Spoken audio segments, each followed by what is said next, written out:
I'm Brian Pincott, and I'm running for Alderman in Ward 11 in the upcoming municipal election. Well, I think probably my motivations are similar to a lot of people's. Frustration.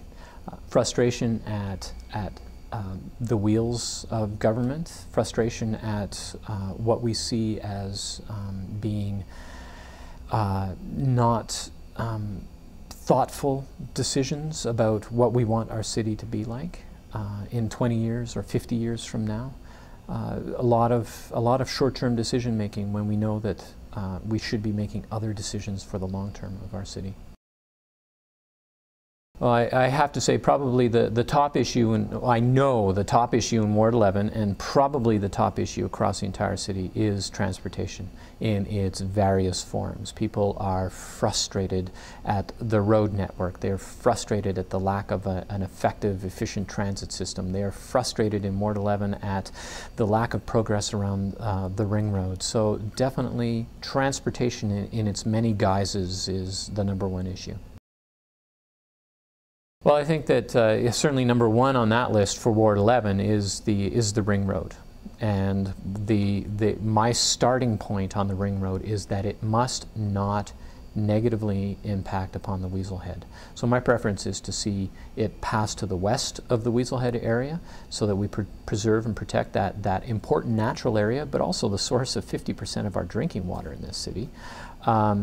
And we make sure that we do what we can around the negotiations that are happening with the Tsutina, so that those proceed. But at a certain point, we also need to say what is best for the city of Calgary. And maybe waiting for 40 years for a ring road is not the best thing for us, and we might need to move on beyond that. So that is #1 for the ward, and that is kind of my starting position on the ring road. But for transportation, what I really would like to see is us move the focus away from building an infrastructure and a network for cars and change our focus to people, change our focus to moving people around. And at that point, you start looking at how can we integrate transit into new communities and existing communities right away, as opposed to 20 years down the road. How can we build and develop walkable communities? How can we look at making sure that the community functions, the entire city functions, where owning a car is a choice and not a necessity? And that really has got to be my focus around transportation. Another one for me is affordable housing. And this also resonates quite well with across the spectrum in Ward 11. And it's a little surprising because people are concerned about affordable housing who are in no danger of losing their housing, but they recognize that this is a measure of our city's prosperity, of our city's well-being, is the degree of affordable housing and the number of people who are one paycheck or one rent increase away from losing their housing.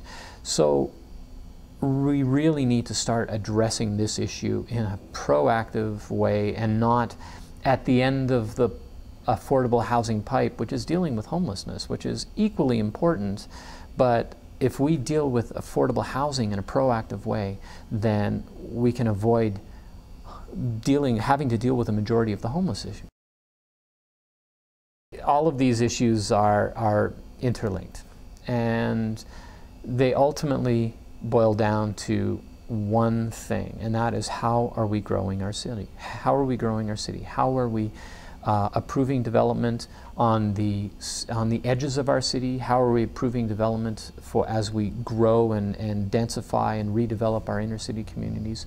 So #3, but kind of overarching everything, is urban development and redevelopment and growth, and how are we dealing with those things to make sure that we don't lose our sense of community, what we value as Calgarians, as members of our individual communities, as members of living in Altadore or Braeside or Lakeview, that we don't lose those things about our community that we love, that attracts us to those communities. So we really have to start being very cognizant of how we are growing our city, and not just growth for growth's sake, but we've got to be smart about this.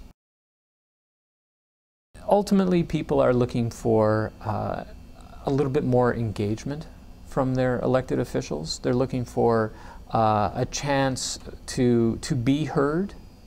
Not always that what they say gets done exactly they want it done, but they want to know that they're being heard, that their opinion is being listened to and counts for something.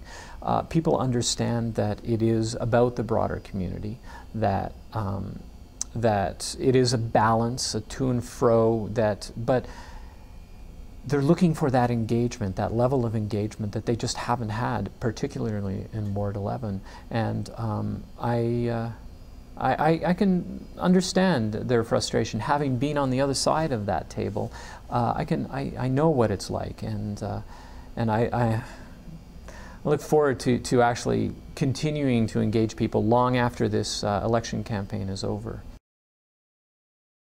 Ward 11 is interesting because we had our incumbent who resigned 3 days before the nomination. So